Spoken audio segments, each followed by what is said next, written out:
የረመዳን ጾም ወራት እንዲሁም በኦርቶዶክስም የአብይ ጾም ወራት እየተገጣጠመ ህዝበ ሙስሊሙ ህዝበ ክርስቲያኑም ለሀገሩ ለምድሩ ለህዝቡ የሚጸልይበት ወደ ፈጣሪ አምላክ የሚቀርብበት ወቅት ነውና ለምድራችን ፍቅር፣ አብሮነት፣ መተሳሰብ እጅግ በጣም የበዛ በረከት እንዲሆን ፈጣሪን መፍራት እጅግ በጣም አስፈላጊነትንም ለትውልድ የሚያስተምር ነው።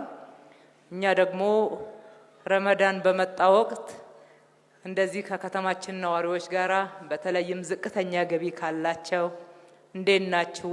ጾሙ ወሩ በጥሩ እያለፈ ነው ወይ?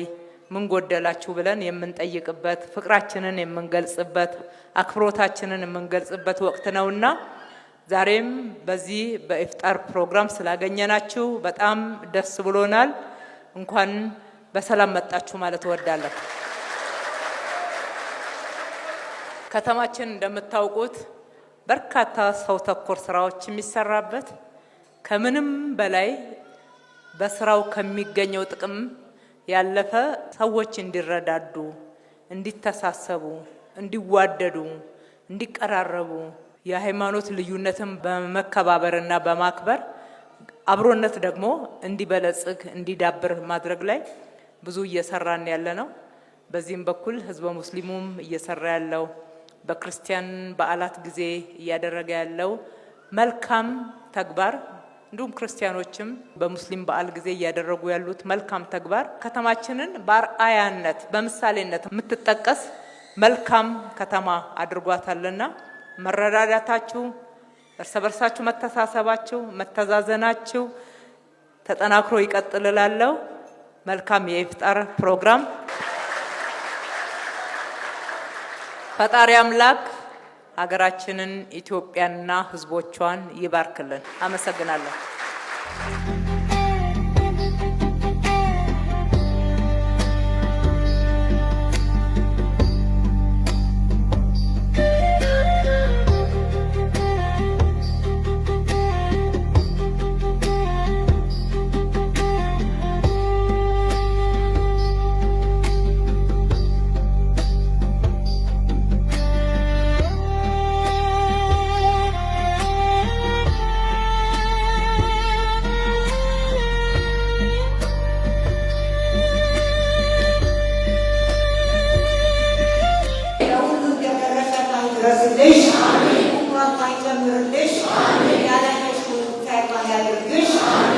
Bismillahirrahmanirrahim.